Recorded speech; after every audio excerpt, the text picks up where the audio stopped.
नमस्कार साथियों, जय श्री राम, जय हिंद राष्ट्र।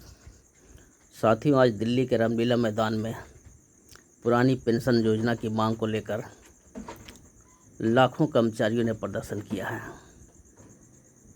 2004 में अटल बिहारी की सरकार में पुरानी पेंशन योजना को खत्म कर अंशदायी पेंशन योजना शुरू की गई थी। ये कर्मचारियों पर एक बहुत बड़ा आघात था।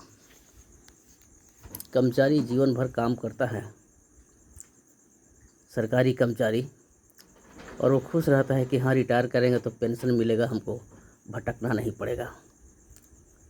लेकिन पेंशन पर बोझ का तर्क देते हुए तत्कालीन अटल बिहारी वाजपेयी की सरकार ने पेंशन योजना को ख़त्म कर दिया था। मेरा अपना ये विचार है कि पुरानी पेंशन योजना को ख़त्म नहीं किया जाना चाहिए था। ख़त्म करने के बाद भी कर्मचारियों में धीरे धीरे इसको लेकर के गुस्सा जारी रहा और वे इस बात को अच्छा नहीं समझते रहे कि सरकार ने उनके बुढ़ापे की जो लाठी थी उसमें कमजोरी ला दी है।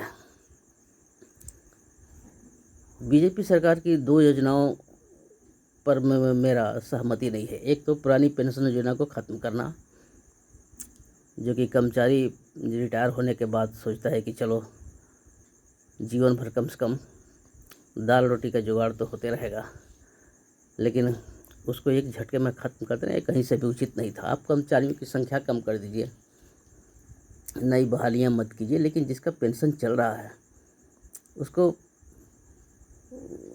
जैसे पेंशन चल रहा है उसे चलने दीजिए। ये होना चाहिए।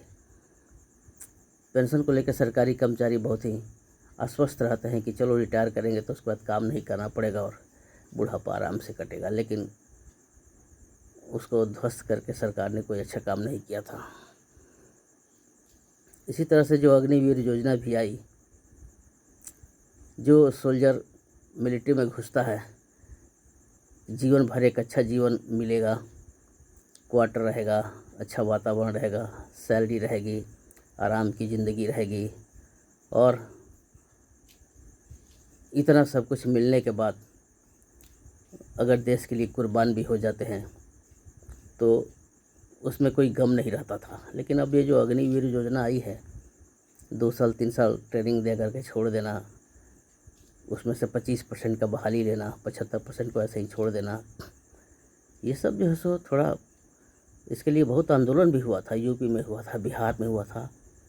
लड़के इतने इसको लेकर के दुखी हो गए थे, ट्रेन रोकना, ट्रेन चलाना, बहुत सारे लड़के मार खाए, जेल गए, लेकिन फिर भी उनका आक्रोश जो है सो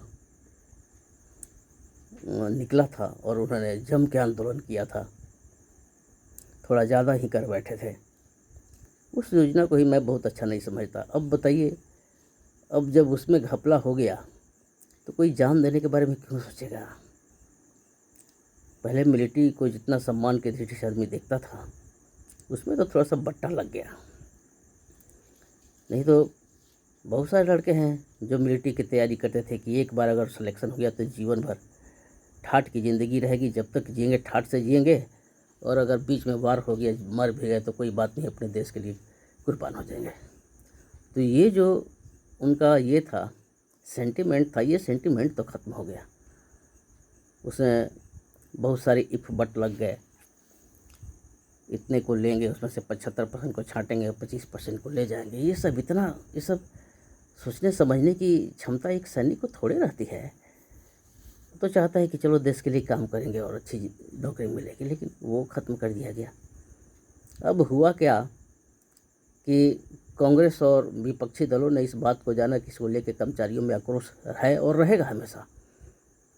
अब इन्होंने कर्नाटक की सरकार उसी के नाम पर बना ली, राजस्थान में अपनी सरकार उसी के नाम पर बना ली, मध्य प्रदेश में भी तो बना ही लिया था, भले उलट गया बाद में। झारखंड में भी पुरानी पेंशन योजना को झारखंड की सरकार ने लागू कर दिया। तो यही पुरानी पेंशन योजना एक ऐसा मुद्दा बन गया है कि विपक्षी इसको भजा रहे हैं। हालांकि मैं इस बात को मानता हूं कि मोदी जी का आना 2024 में ही बहुत ज़रूरी है, लेकिन पेंशन योजना और बाकी सब कुछ तो तभी बचेगा ना जब भारत का हिंदू स्वरूप बचेगा, सनातन धर्म बचेगा। और कांग्रेस अगर आ जाती है तो पेंशन तो लागू कर देगी, लेकिन उसके बाद हिंदू धर्म का क्या होगा, सनातन धर्म का क्या होगा, ये किसी से छिपा हुआ नहीं है।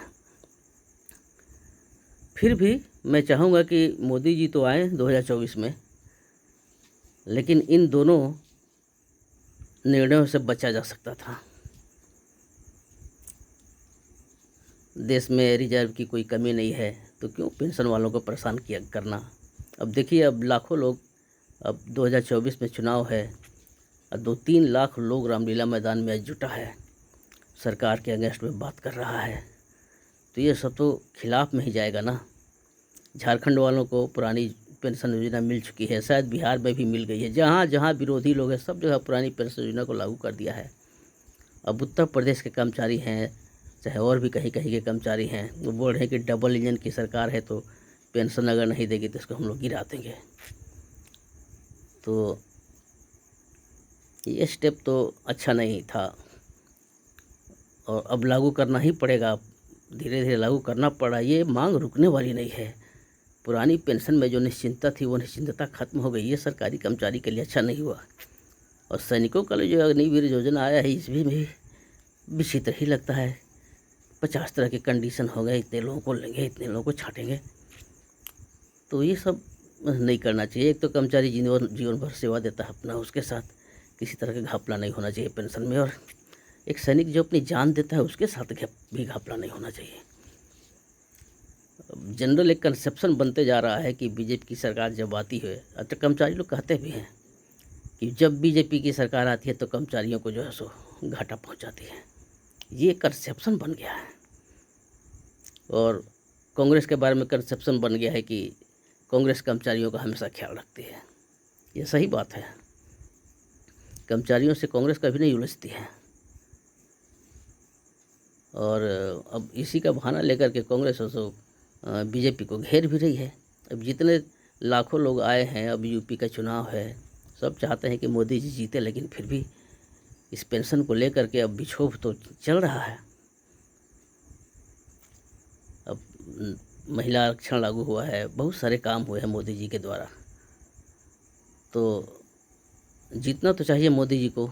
इस देश की इकनॉमी को भी उन्होंने काफ़ी स्ट्रॉन्ग किया है, विदेश में इज्जत बढ़ी है, लेकिन ये दोनों स्टेप जो है सो ठीक नहीं रहा।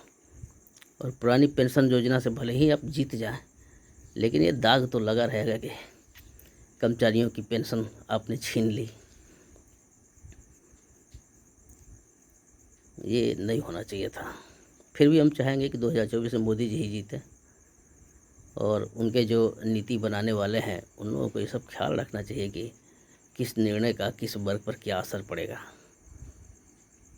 कर्मचारी बहुत परेशान रहता है अपनी पेंशन योजना को लेकर। कभी झारखंड में जैसे ही घोषित हुआ कि हम पुरानी पेंशन योजना लागू करेंगे, तुरंत सारे के सारे लोगों ने, जो कि 2004 में बहाली हुए थे, सब के सब उसमें बहुत ही खुशी खुशी वापस आ गए। और इसका श्रेय हेमंत सरकार ने लिया कि हमने पुरानी पेंशन योजना को लागू किया, हम जो कहते हैं वो करके दिखाते हैं।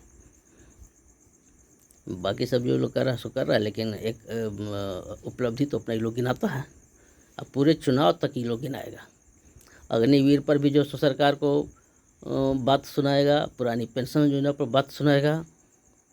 अब सरकार अपना महिला आरक्षण की है, सरकार अपना ये पॉजिटिव पक्ष रखेगी, 3 तलाक खत्म किए वही पॉजिटिव पक्ष रखेगी, लेकिन वो लोग के भी हाथ में है पुरानी पेंशन योजना और ये अग्निवीर वगैरह का जो विरोध है। अब लाखों लोग वहाँ पर जुटे हैं सरकार के खिलाफ रामलीला मैदान में, बोल रहे हैं गिरा देंगे सरकार को। ये सब तो अच्छा नहीं लग रहा है सुन करके। अब जो हो, अब देखा जाए क्या होता है 2024 में। धन्यवाद। जय श्री राम, जय हिंदू राष्ट्र।